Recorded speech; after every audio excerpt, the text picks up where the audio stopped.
Welcome to this video on responding to climate change at the local level in South Africa. The Department of Rural Development and Land Reform, in partnership with the Department of Environmental Affairs and the German technical agency GIZ, has developed a set of tools to help officials prepare for climate change. This video is part of this set of tools developed to help officials go through the process of identifying key climate change risks, opportunities, and ways in which we can respond to them. As you will know, we are already seeing the impacts of climate change across South Africa with unusually long droughts, intense storms and flooding, and increasing temperatures. These climate change impacts often damage infrastructure and affect our ability to provide services to our communities who are in most need of them. Scientists are predicting that the impact from climate change will only become much more worse in the future. We therefore need to be smart and prepare ourselves by thinking ahead and planning with climate change in mind. The South African government is already doing a lot of work around climate change. The National Climate Change Response White Paper, which was approved in 2011, sets out the road for the country to respond to climate change. One of the key strategic priorities of the white paper is the development of sectoral responses.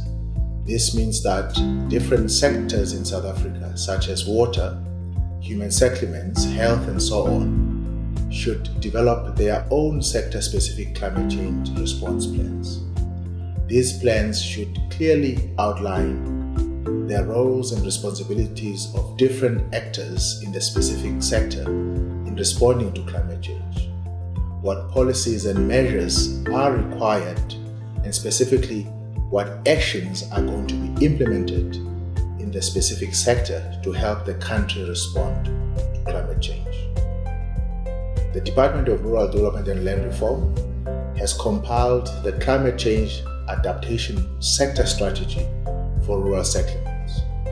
The aim of developing this strategy is to ensure that the current programs the department is implementing will also create sustainable rural livelihoods that are resilient to climate changes.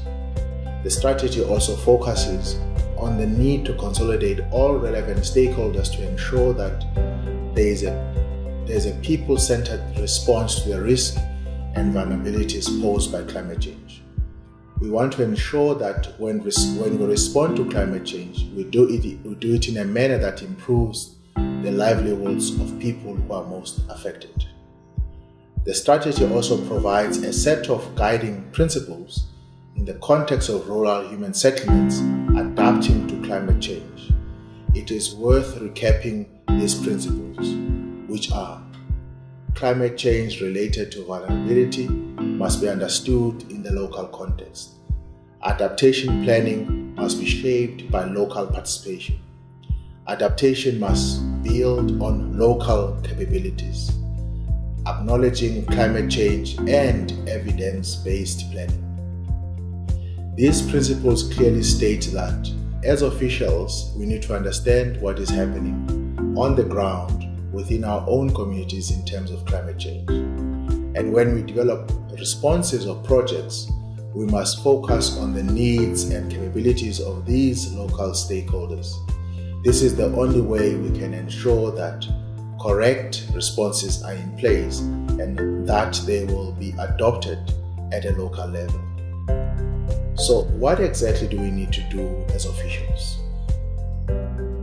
Planning for climate change is already a part of many of our processes, but in the past we haven't had specific focus on climate change.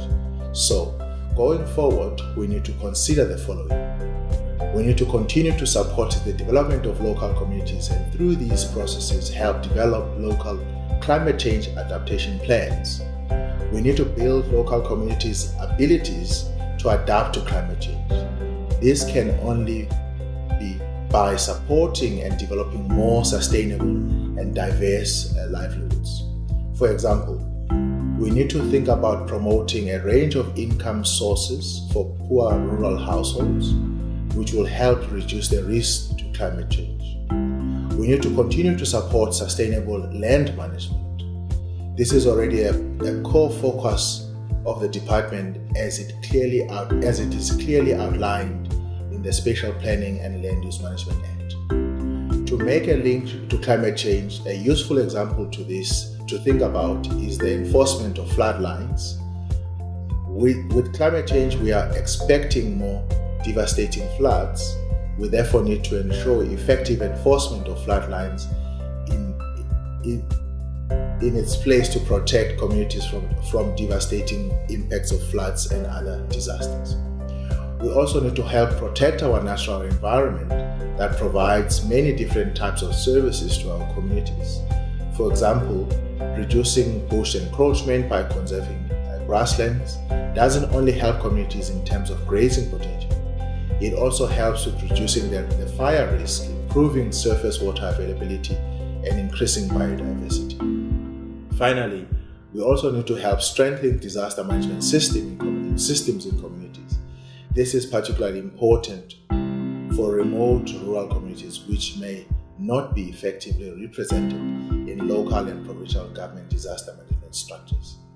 We need to help these communities to develop and implement climate-related disaster risk reduction systems that talk to the particular risk and capabilities of their area. This list might seem like a large additional responsibility, but that is why I'm particularly excited about our partnership with the Department of Environmental Affairs and the German technical agency GIZ on the Let's Respond Toolkit project.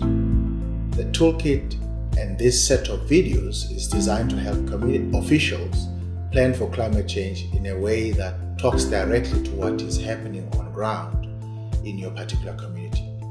It covers the basic principles of climate change, what the kind of risk or vulnerability you can expect for climate change, how to prioritize this risk through climate change vulnerability assessments, how to develop climate change response plans, and how to ensure that climate change is ultimately integrated in all spatial development and rural development plans.